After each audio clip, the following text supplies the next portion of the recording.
questões, né? Foi o primeiro livro sobre diversidade publicado em 2004. Em 2005, aí estamos sentindo, né? Com o resultado do lote da população.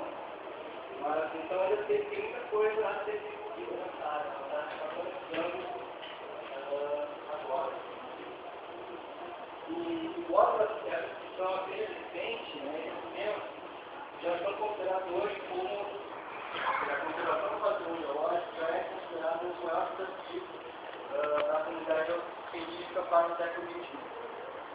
Isso porque a gente tem aí uma identificação do uso do território, da expansão urbana, enfim, a gente observa que alguns elementos do patrimônio geológico já começam a sofrer ameaças, né? A gente já pode perder algumas questões geológicas de extrema relevância científica, entre outras coisas. Então, a frase do professor Zé, acho que ela expressa bem essa questão da conservação, precisa, né, do solo na terra. A gente pode dar alguns exemplos de alguns locais importantes científicos que já podem ser defendidos, pelo menos ameaçados, que não deles. Então, o plano clássico, onde os pais da geologia, o James Hutton, definiu que teria uma importância elevada, esse planeta lá na Suécia, hoje está muito próximo de um local onde um projeto para a instalação de um grupo, uma região de um grupo, então, um grupo território, que a gente não sabe eventualmente vai ter impacto, né, a construção desse investimento, a expansão desse investimento pode causar, né, então, transportamento da geologia. Aqui no Brasil, a gente também tem alguns exemplos, né, a questão do sentimento, que foram inundadas a construção do lago Itaipu. Tem um salto de urbano também, que é a maior queda longitudinal do mundo, né, com 2 quilômetros de extensão, sul, e que está ameaçado, né, caso esse projeto de controle da eletroterapia seja ameaçado. Então, passar o conceito de adversidade, já temos na década de 1990, e diversos autores apresentam alguns conceitos. A gente pode entender a diversidade como a variedade, né, de ambientes geológicos, fenômenos, processos ativos, né, que geram variedade, assim como as rochas, minerais, fósseis, solos, e os processos artificiais que constituem a base para a vida na Terra. Essa base, né, constitui a base é um aspecto importante, né, nesse conceito. Então, para falar dos exemplos do que seriam esses elementos da diversidade, né, as rochas, estrutura,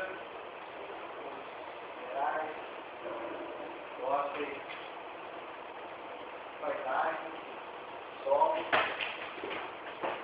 geoformas, né? E os processos biológicos, né? Os processos biológicos ativos que entram mudando, né? Constituindo a paisagem. Então, todos esses seriam os exemplos aí que seriam os elementos da geodiversidade. Nessa discussão, o que é a diversidade funcional, é importante destacar os aspectos relacionados à arqueologia, os estudos do périto, né? Embora a gente, os antigos que realizaram, embora utilizem de elementos da geodiversidade, as culturas não representam uma aspecto da geodiversidade. Quando a gente fala de geodiversidade, a gente fala de aspecto bem físico. Então, isso seria, as culturas, né, seriam uma entidade cultural. Utiliza de elementos da geodiversidade, mas não representam em si elementos da geodiversidade. Bom, uma vez identificados, né, quais são e é a geodiversidade, a gente pode pensar, então, diferentes valores para os diferentes elementos da geodiversidade. Então, um desses valores seria o valor intrínseco, né, ou seja, o valor dos elementos da geodiversidade por si só. O valor maior ou menor, isso vai depender da relação que a gente, quando ele é variável, né, vai ser relativo, e essa valor maior ou menor, ele vai especificamente dessa relação entre o homem e a natureza. A gente pode pensar o homem como parte da natureza ou a natureza serviço do homem. Independente dessa relação dos valores, a gente sempre vai ter um valor, o elemento de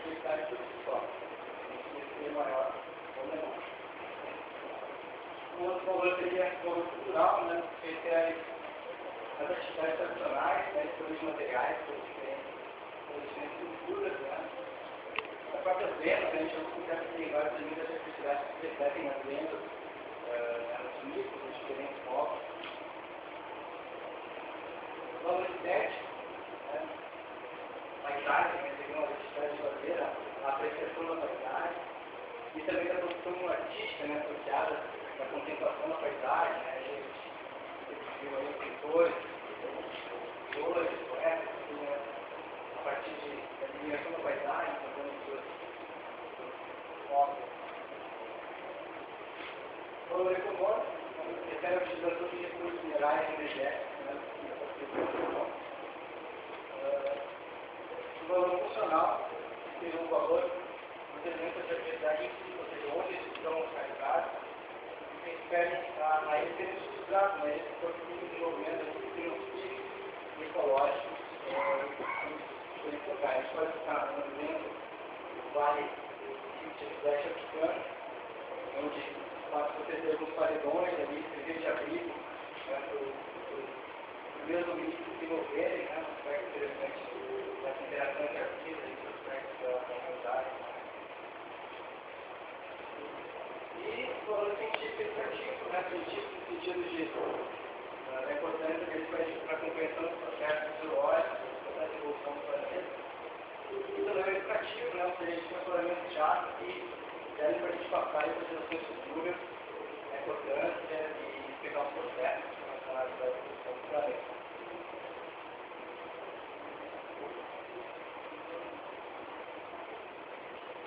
Bom, a evolução fisiológica principalmente essa demanda grande que a gente tem por matéria-prima, né, pode também representar uma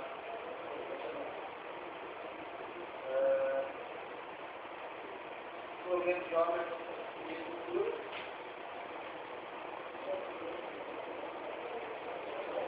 Então, estava falando dos valores, né, da diversidade de espaço também, a considerar que uma vez que a gente tem os valores, a gente pode, né, ter ameaças a experimento da diversidade. Então, eu seria a exploração da proximidade, eu acho que não for. Desenvolvimento de obras de estrutura, barragens, fronteiras, portos, né, a gente pode citar um projeto aqui de Maricá, né, no japonês. A gente tem ali um potencial sítio, né, então os blocos todas as dificuldades, eventualmente a implantação desse projeto pode corrigir isso aí, potencial sítio. E essas coisas fotográficas, né, também potencialmente podem ameaçar os resultados, porque sempre é uma coisa muito difícil, né, a gente pode conseguir especialmente no meio urbano, né, onde a gente tem comparação ali na imagem, área de dados,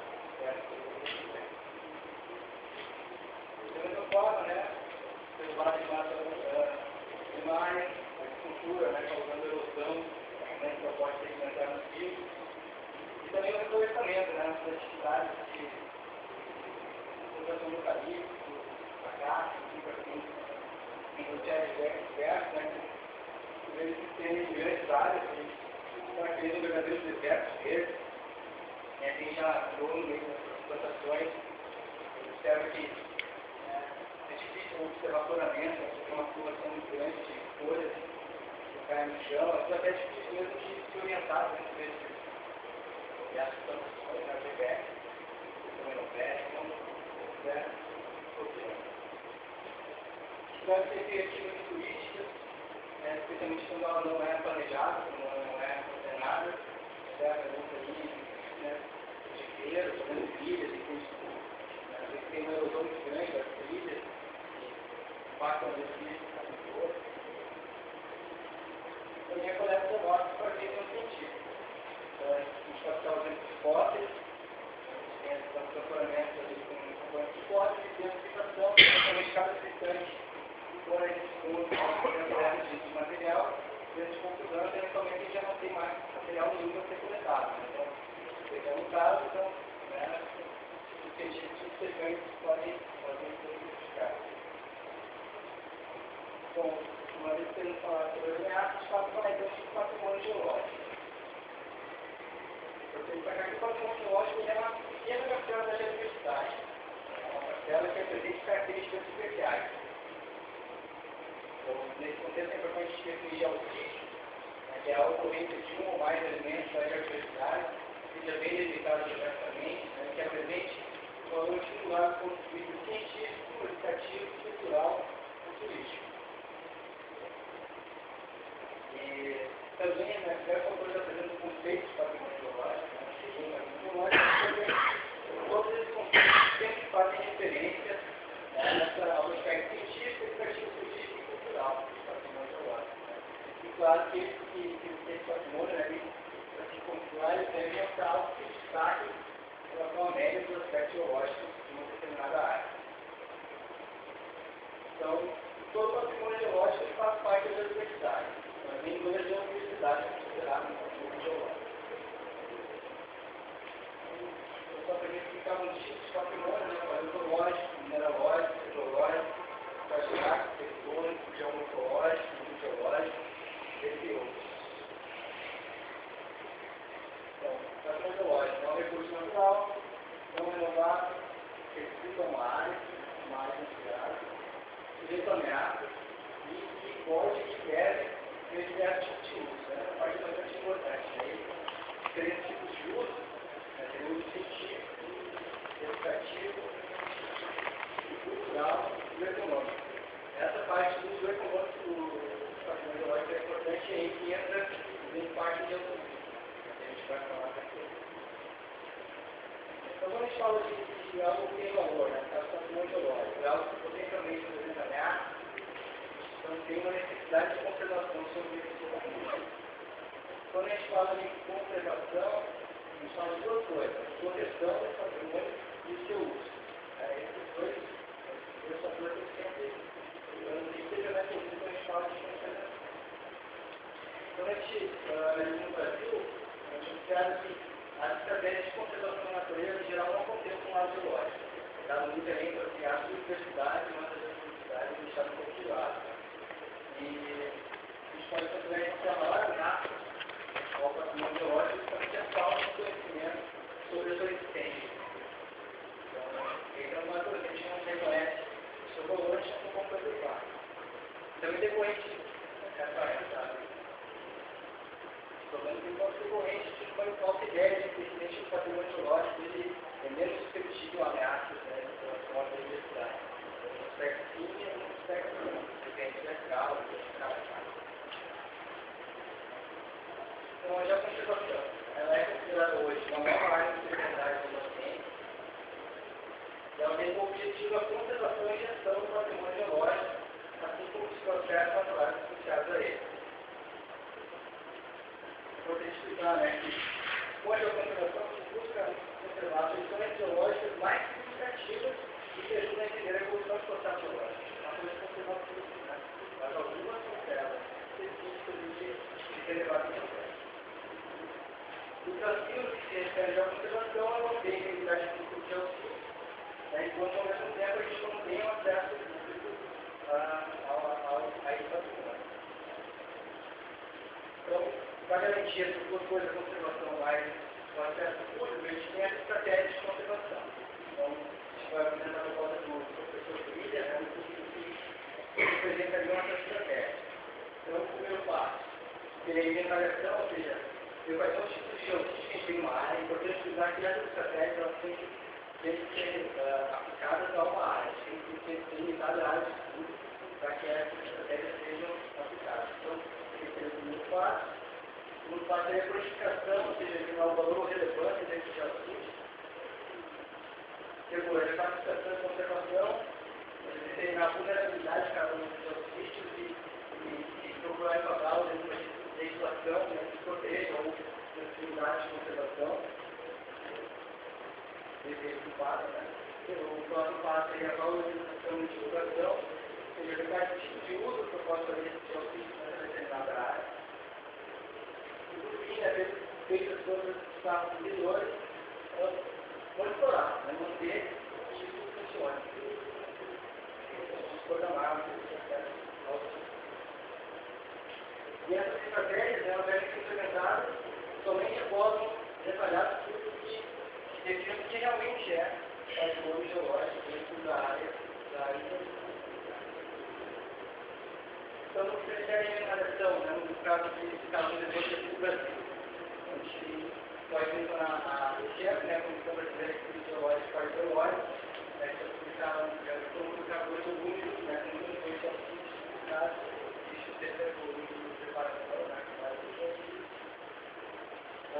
além disso, né, tem software lançado agora no Congresso Brasileiro para o CPE, já o CIT, que são informações técnicas, que provavelmente pode representar, né, o grupo que a gente fala também para as pessoas que são desses períodos que estão sendo lançados.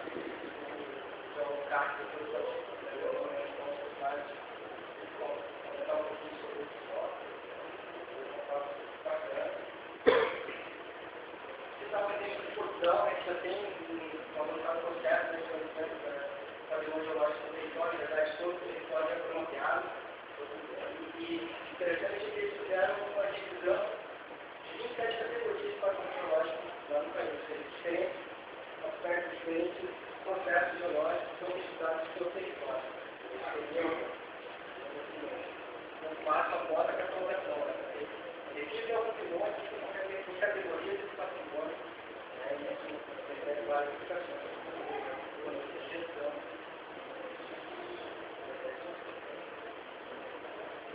Então, o objetivo da estratégia de conservação vai ser a proteção do patrimônio e tornar acessível ao público.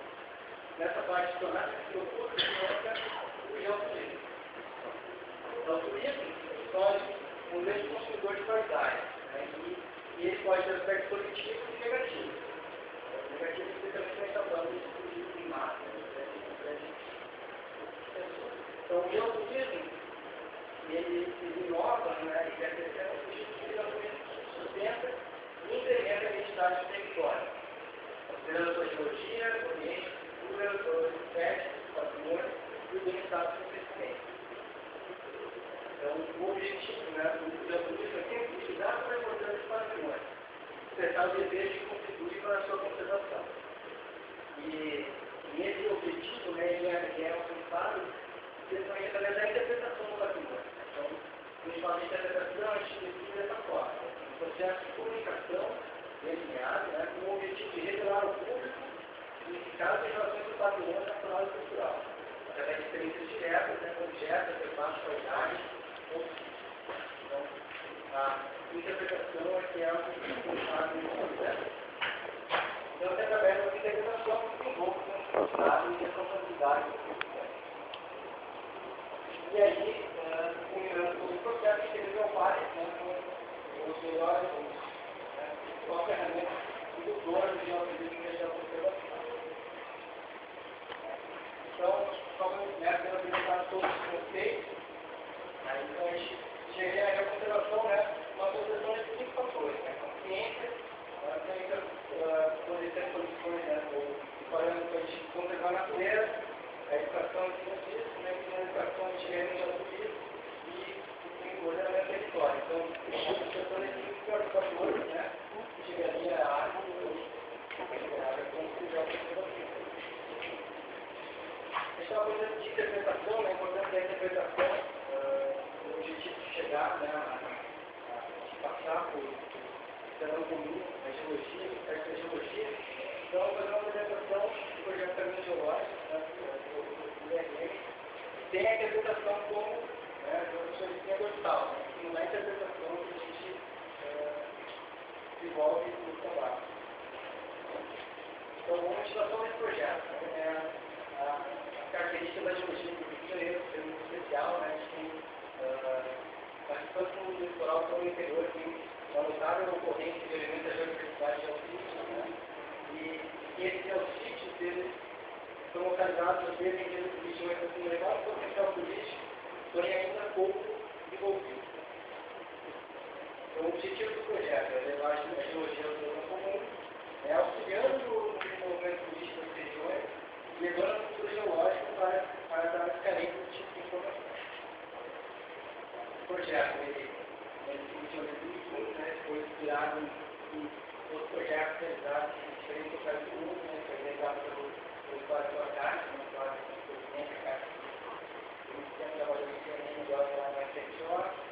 E há algum tempo, vários biólogos já trabalharam no desenvolvimento do projeto.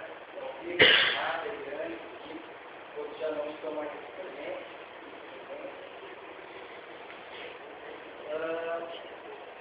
Então, o caminho teológico, esse materialismo. O projeto materialista, através de painéis explicativos, que a gente fala sobre a evolução do tempo dos fluminenses. Eles são indicados em um ponto de materialismo teológico. E a linguagem utilizada, né, procura chegar no cotidiano da pessoa, fazer comparações com fenômenos geológicos observados, né, de forma que a traduzir essa linguagem geológica, né, até hoje, já foram confeccionados 103 painéis, localizados em 31 municípios. Alguns são localizados em mais fácil acesso, com grande visitação, outros no entanto, outros são um pouquinho, digamos, mais escondidos, que não são ocasião da população, né? E são vários dos painéis que foram implantados pela UDR. E todos eles são, antes de colocar onde as partes são colocadas mesmo, são finalizadas na entrada, né? Nesses painéis aqui que mostram onde a gente está publicado na região, normalmente no ponto de geológico, onde ela vai espetar interesse, fazer o pessoal parar para dar uma olhada nos painéis. Importante explicar que é um projeto pioneiro do Brasil, né? E embora depois é um projeto semelhante, de Paraná, do Norte e da Bahia. E um mapa com a localização dos painéis, observa que a localização tem um dado homogeneamente distribuída por território do Estado. Lá a gente tem uma limitação quanto à ocorrência do aspecto da geologia. Na verdade, tem muita coisa ainda a ser. Claro que tem são em branco, na verdade, ainda tem muita coisa muito que é o que tem para a gente finalizar, para a gente explorar também. O projeto de desenvolvimento com parceria científica, né, com as universidades, onde se quer desenvolvimento painéis, onde tem especialistas de diferentes áreas da geologia para fazer esses painéis. Assim como a parceria com a empresa pública, eles têm específicos de lugares que estruturou componentes de estudos do Estado do Rio de Janeiro, BR, a parceria da Rodade, que faz confecções de painéis de finalização das estradas, além também do apoio de empresas privadas e de prefeituras. Isso são alguns exemplos, né, dos painéis de Deus, esse aqui do Corcovado, dos painéis importantes. Importante só falar da diferença ao longo do tempo que a gente escolheu os painéis que foram feitos e com a metodologia que desenvolveu ao longo do tempo, né? Escolhendo os painéis, o pessoal tinha vontade de colocar todos os conceitos da geologia ali, passar bastante coisa do pessoal, e às vezes isso, né, acaba sendo uma certa informação e a gente acaba não atingindo o objetivo. Então, você tem essa linguagem que foi sendo, linguagem produtiva que foi sendo implementada, foi sendo aprimorada, no sentido de conseguir atingir o objetivo, né? Porque essa questão da linguagem, o fato de você estar fazendo um painel e chegando pessoas que vêm de discussão, é um problema, você conseguir passar informação para quem tem ouvido baixo, para quem tem ouvido superior, uma vez que a ideia do projeto é que as pessoas sejam, né, com o objetivo, esse é o objetivo principal. Mas tem uma coisa interessante, que eu acho que não foi previsto no início do governo do projeto, é que esse painel hoje recebe um material educativo em atividade de campo dos professores, levando as turmas deles, eles não fizeram no ensino básico, no ensino superior, colocando e utilizam os painéis funcionais. Então, eu acho que isso é uma coisa bastante interessante, que eu imagino que a Caixa estava achando, inicialmente não foi algo pensável. Legal. E todos os painéis estão no site do projeto, então também o pessoal vai falar, também tem um